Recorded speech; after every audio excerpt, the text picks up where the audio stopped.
Is it workers' comp? Because this was under public works, so I wondered if it was like project specific or something. Yeah, those are. But it is on more than forget. one thing. Bruce might know. What do we pay Chubb insurance for?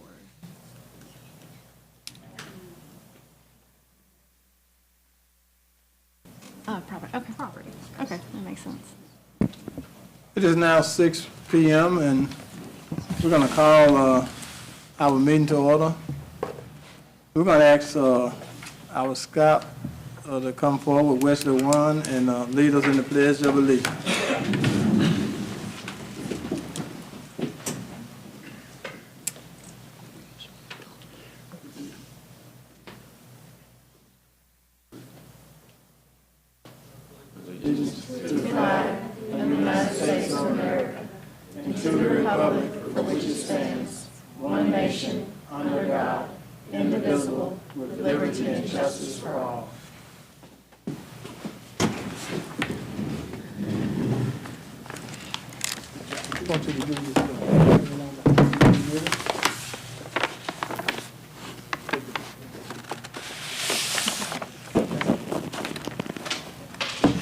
It's okay.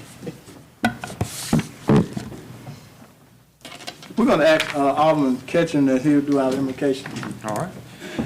God, we thank you for the blessings you bestowed on us in the city. God, we thank you for the opportunity to serve the people of Hernando, and we ask that you would grant us the wisdom and competence to make good decisions, and that we would make decisions that would redound to the glory of your name and the good of the people of this city. In Jesus' name I pray. Amen. Amen. Amen. I want to ask motion to approve the minutes. Approve the agenda. Motion to approve. Second. All in favor, say aye. Aye. Opposed? A motion to approve our docket of claim as listed. So moved. Second. Had a motion and a second. All in favor, say aye. Aye. Opposed? Okay. Item 6, approve amended minutes from the regular Marion Board of meeting on September the 16th, 2025. Motion to. Oh, second. Got a motion, got a second. All in favor, say aye. Aye. Opposed? Passed. Motion to approve the consent agenda. Motion. Got a motion, got a second. All in favor, say aye. Aye. Opposed? Motion passed. Motion to approve the personnel docket. Motion to approve. Second. Got a motion and a second. All in favor, say aye. Aye. Opposed? Motion passed. Motion to approve the donation docket. Motion. Got a Second. motion, got a second. All in favor, say aye. Aye. Opposed? Motion passed. Approve for the Parks Department to surplus the item listed below with no value for disposal. Motion. Second. Got a motion and a second. All in favor, say aye. Aye. Opposed? Motion passed. Have a public hearing and possible approval for the synthetic drug ordinance amendment. I think it was brought on by a couple of the aldermen led by Alderman. So, I'm going to open up right now for discussion. Thank you. That's something you want to put in the record also? For sure, yeah. I'll start the conversation on that. So Hernando already has a synthetic drug ordinance, and we're wanting to expand upon it to include kratom. The state of Mississippi has changed some of the regulations on selling kratom so that no longer storefronts can have them right on the counter. They come in small bottles typically. Now they have to be at least behind plexiglass, and you have to be 21 years of age or older and show ID to purchase. It is a very addictive substance, and I'm going to read a letter from a doctor here in Mississippi. He actually grew up in Hernando, so I feel like he has a good tie to the town, although he lives in Madison, Mississippi at the time. So, and this I think would be a good kind of segue into the conversation as well. So, one moment here.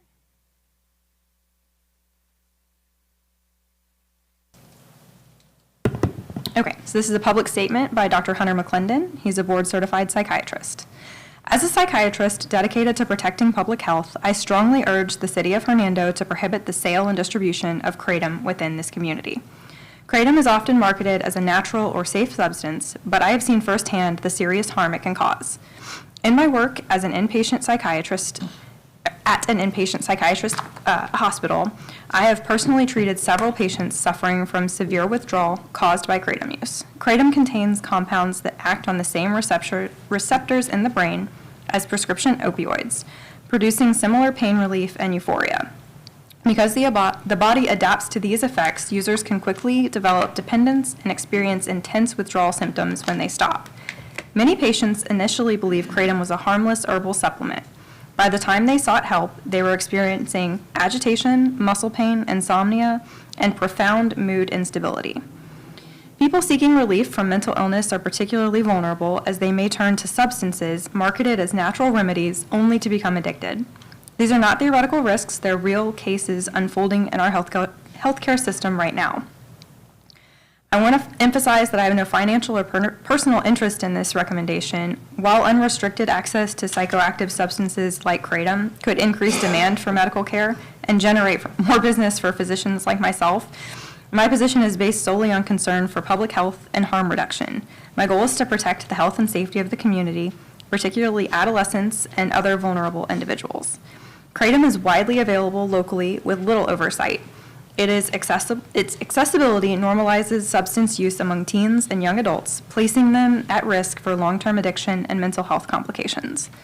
Allowing kratom to remain legal sends the dangerous message that it is safe. Adolescents are particularly vulnerable to the effects of psychoactive substances, and early exposure greatly increases the risk of future addiction. A citywide ban on the sale and marketing of kratom would be a clear and necessary step towards protecting the residents of Hernando, especially our youth, from preventable harm. Thank you for your time and you're considering this urgent public health issue.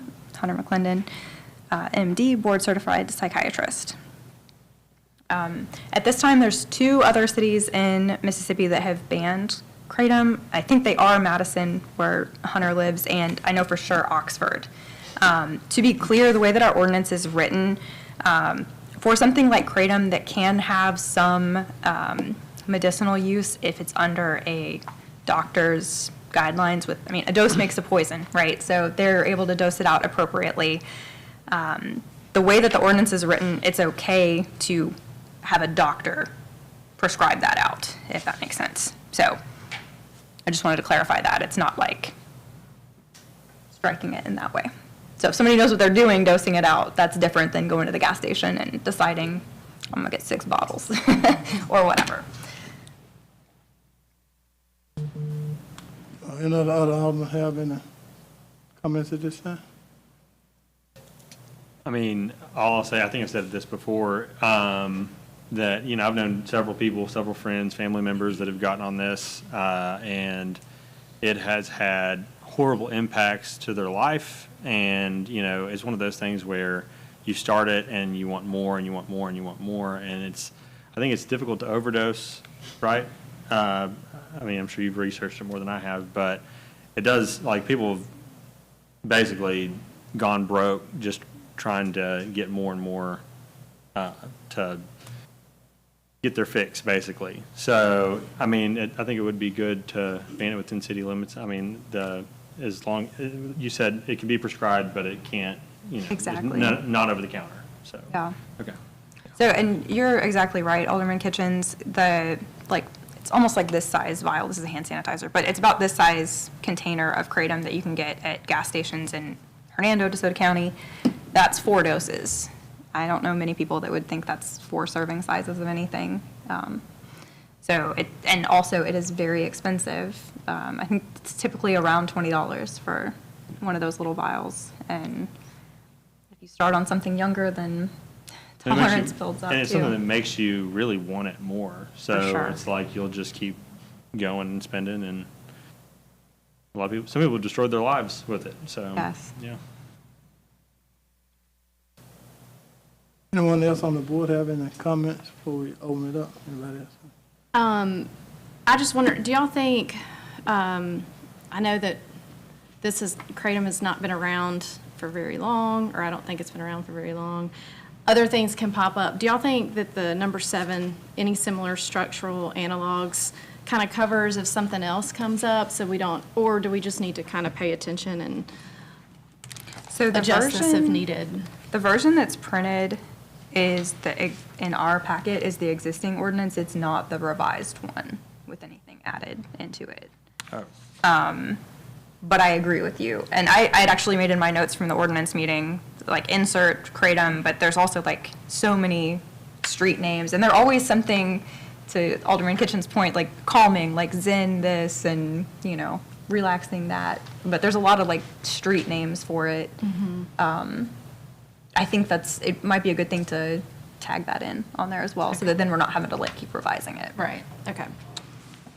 We I guess that's one thing we have to talk with the attorney about also, because it's kind of, just putting a generic in there and you don't even know what it is, that's kind of, I don't think that'll stand up to a legal challenge.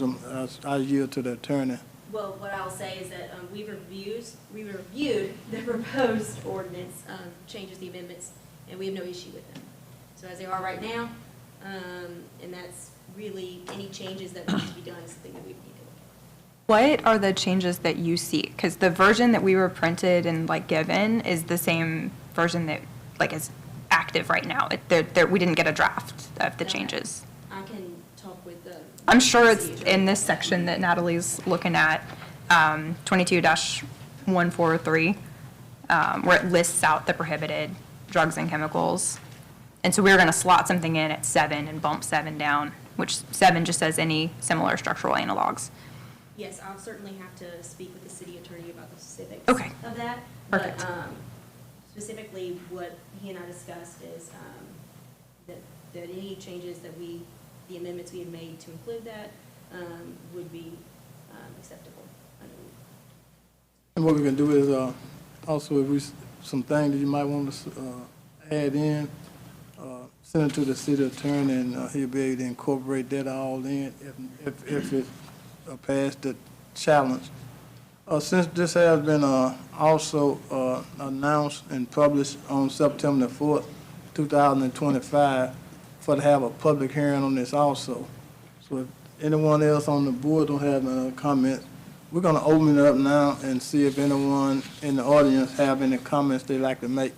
If so, we ask that you will come to the podium and state your name and address. If you have anything you would like to speak on changing to the ordinance, this particular ordinance.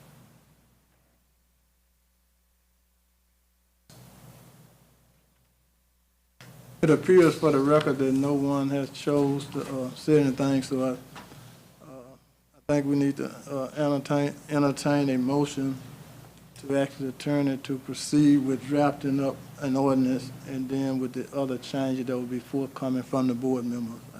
Absolutely. Yeah, I'd like to make the motion to take it to the city attorney to make the changes to the synthetic drug ordinance, amending that section 22-143 to include kratom, along with street names and any similar structural analogs to that substance. Second. Have a motion and a second. Anyone have any questions with the motion? All in favor, say aye. Aye. Opposed? Motion passed. Thank you.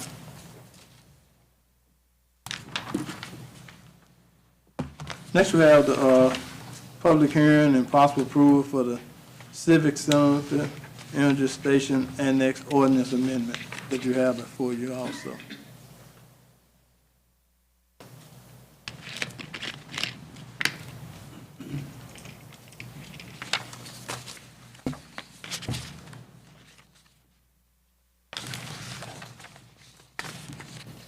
And we yield to the attorney. I think everything been incorporated in that from we talked, we had talked about it before, but a few things had to be just cleaned up a little bit.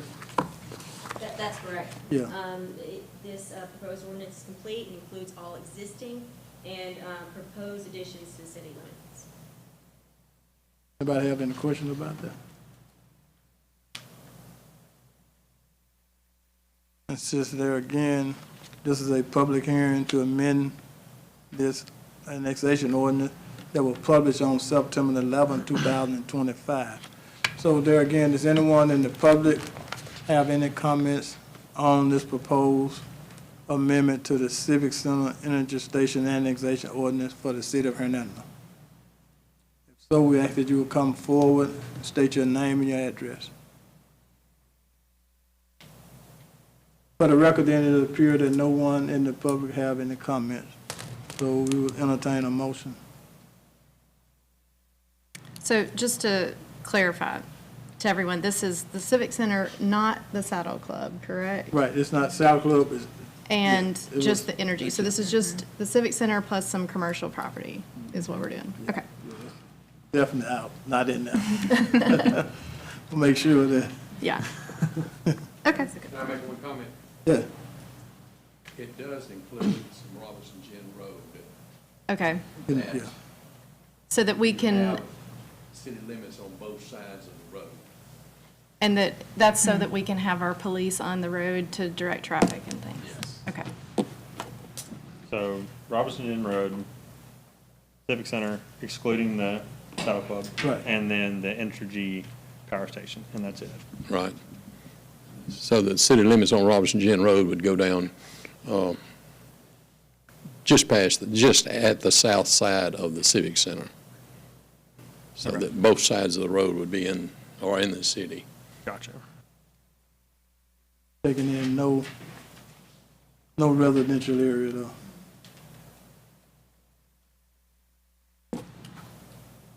Anyone else have any questions? Thanks, Joe, for clarification. With all clarification and everything, will anyone have a motion? I move to accept the annexation as presented. Second. It's been moved and second. All in favor, say aye. Aye. Opposed? Motion is approved.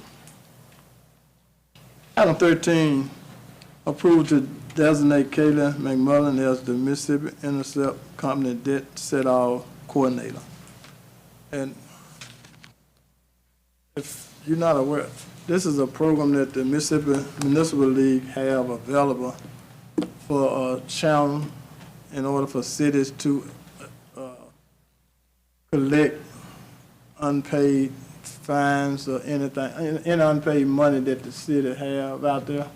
Because, you know, by law, the city cannot write off no losses, no way, you know. So this is another avenue that we use and can be using to collect money at no cost to the city to recoup some of those monies out there. Go through the tax part. If anybody get into the taxes or something, you'll be able to get the money through that way. Gotcha. Currently, do we have a coordinator in that position, or no? Okay, so this would be a new thing. Okay. Yeah, we've been in this program before, but there's some things changed, so we had to redo everything again, okay? Anyone else have any more questions about that? Can we get a motion to approve item 13 now? To approve? Second. All in favor say aye. Aye. Opposed? Motion passed. Requesting board approval to advertise a request for qualification for a qualified firm and individual to provide energy service and energy saving and turnkey solution to the Milton Kirkendall Sport and Fitness Park lighting project, which will be partly funded by an LWCF grant. Jerry, you want to come forward?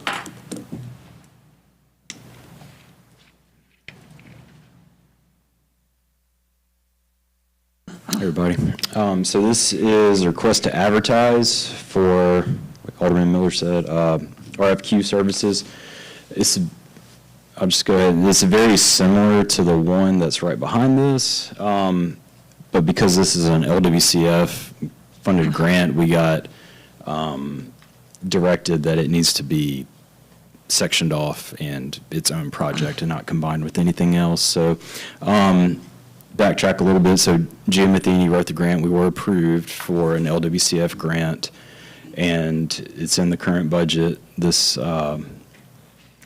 matching money is a 50-50 match. So this is requesting a approved energy service company, an ESCO is what it's abbreviated, and these are approved by the MDA, Mississippi Development Authority, so there's already a list of these people.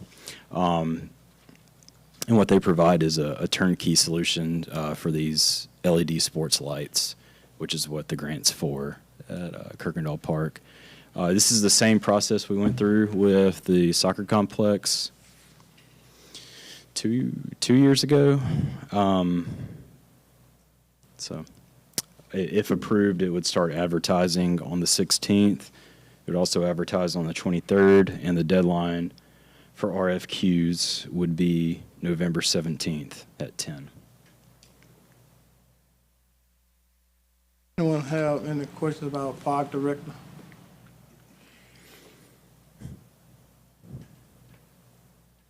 In the grant, like, is there a clear scope of work in the grant already written out? That's more negotiated after Okay. a recommendation's made and then approved by the board.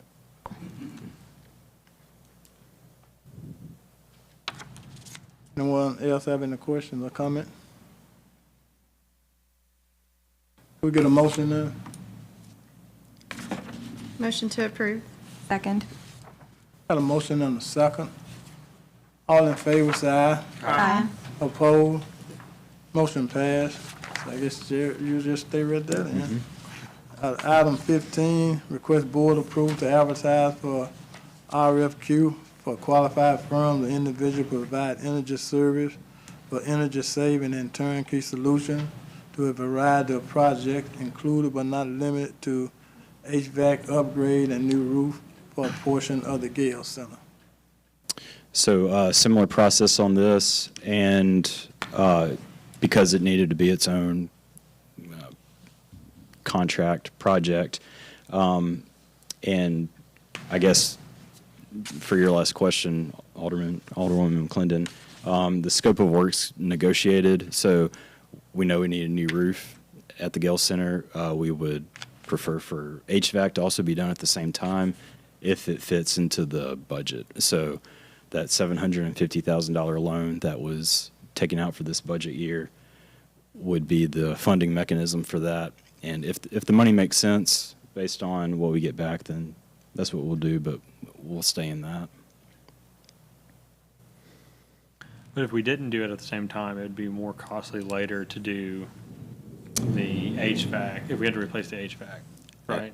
I mean, I don't quote the work. Yeah. I would imagine it would be more cumbersome, definitely, because you go through already putting on a new roof, then you have to make cuts and seals, but the way, you're right, the way equipment does go up, I'm sure it would be an increase. But when they come back with a turnkey solution, they will give you all those options, correct?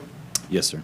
So we have something, a document to look at to see, Alderman Kitchen, I believe that, I'm in agreement with you, but once it comes back to us, I believe we'll have, be able to make a confirmed decision that's again, because at the end of the day, the key solution gonna turn them back to dollars. Right. And see if it fit within the 750, if we do need to do something else. I think those are decisions that we have to make as a board is, once this come back. Just a question, and this gonna be on the same timeline as the other one? Yes, sir. Same Do timeline? at the same time. So they're not hard bids, they're RFQs that they're submitting, so they can submit their packets at the same time. Then we'll go through them, committee to evaluate, and then submit a recommendation to y'all. Anyone else have any further questions? We'll entertain a motion at this time. Motion. Got a motion and a second. All in favor say aye. Aye. All opposed? Item passed. Item 16 is appoint Denise Harden as the Public Work Director at the rate approved for the position in the 2026 budget. So, now open for that discussion or whatever. Okay? We're missing several of our other aldermen, so I would like to table this to talk about at the next meeting if possible. I mean, half of us that are up here are brand new. Alderman Kitchens and I, this is our first go-round, right? So that's what my gut is telling me to do, is to have input from others. But, discussion? You know, Denise, she's been here with the city since May 2022. I know we got other resumes. All I've heard was good things out of Denise, and you know, at this time, I would, you know, after discussion, I'd like to make a motion. I kind of feel the same way too. I think if this was a brand new employee, but since she has a track record with the city, and I hate to wait another 2 weeks to fill the position. It's pretty impressive to fill a position in 3 weeks, though, I will say. Typically, when a seat opens, it takes a while because you go through all the applicants and interview people and take a lot of things into consideration. So, another side. And I think one of the that we are also probably looking at is that the city have a firm policy is that you look in, then out. Because if you have someone on the inside that can fulfill what you need to do, then you feel on the inside, because other than that, you'll lose your good employee because they'll feel like they got to compete with somebody from the outside. And so all the work that they do for the city, it would be in vain, because we already know that we're going to be looked over anyway because we are in-house. But that's a policy that we've been doing and standing by, is that several of our department heads and assistants and stuff is in-house. We look at our fire chief, that was in-house promotion. We look at our police chief, that was an in-house promotion. We look at our former public works director, that was also an in-house promotion. Our assistant fire chief, current assistant fire chief, was an in-house promotion. Our current assistant police chief was an inside promotion. Our current and former public work director, as I said earlier, that was an in-house promotion. The assistant at public works director was also an inside promotion. And so I think, you know, based upon what we have done and all those positions employees has turned out that we did not make a mistake. Then sometimes, not always, you cannot find that qualified person in-house, and then you would go out.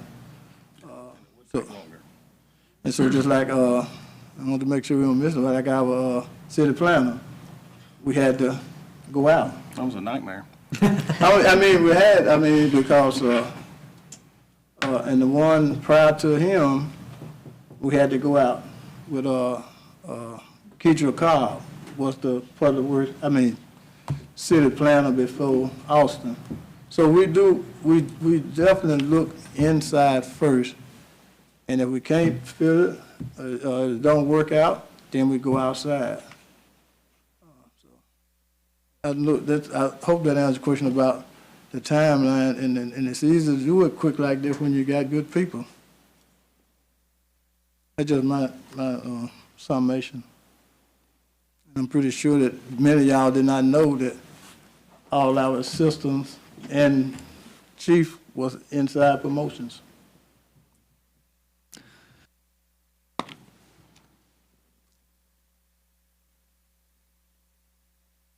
Not particularly. Is this something that, if we were to talk about specifics of like salary and things like that, that we should go to a closed session? You can, no, that wouldn't, that's not a legal reason Okay. to go in the closed section, then we'd be breaking the law. Okay, that's fine. Too many folks are- Just want to make sure we weren't, yeah, just want to make sure we do it right. Yeah, I mean, that's serious, I Yeah. mean, to be honest with you. Well, the only thing I would think is maybe, because, I mean, Lee was here for a long time, he was in that position for a long time, and so when he got to that salary level, that was something where he, didn't start there. He got raises over time, so maybe starting out going a little bit lower than Lee had. That'd be the only suggestion that I had. It's not a replacement in kind. Yeah, Yeah. right. And then, of course, as, over the years as she, continues to demonstrate that, she does the job well, that would be, we would be happy to give her a raise, I'm sure. So, Alderman Kitchen, what I'm hearing you said, and I'm just paraphrasing, to make sure I understand you correctly, that you don't have any problem with it, but just not at that pay scale, and then further in her tenure, Yeah. that the mayor could come in, and, because we wouldn't do it, but the mayor could Right. come in and recommend additional salary based upon the work Right. in 60 or 90 days, whatever the period might be. And just, Yeah, I'm hearing yeah. you correctly. That's Or what I even, want. just, yeah, exactly, give it some time, see how she does, and, go from there. So, what's consist of your motion? Yeah, well, yeah. Anyone else have any more questions? I want to hear what the motion is, then it Right. might answer. Yeah, well, I'd like to make a motion, just want to change it a little bit from what's in here. To appoint Denise Harden as Public Works Director at a rate of $80,000 a year for the position for the 2025-2026 budget. Second? We got a motion and a second. Anyone have any questions? Could we have a roll call vote? Alderman Robinson? Aye. Alderman Kitchens? Aye. Alderman McClendon? Aye. Alderwoman Lynch? Aye. Motion passed. Thank you. Item 17, our utility adjustment. Second. Got a motion and a second. All in favor, say aye. Aye. All opposed? Motion passed. Chad is not here. Yeah. Motion to adjourn. Oh, okay. Second. All in favor? Aye. We are now officially adjourned. Thank you.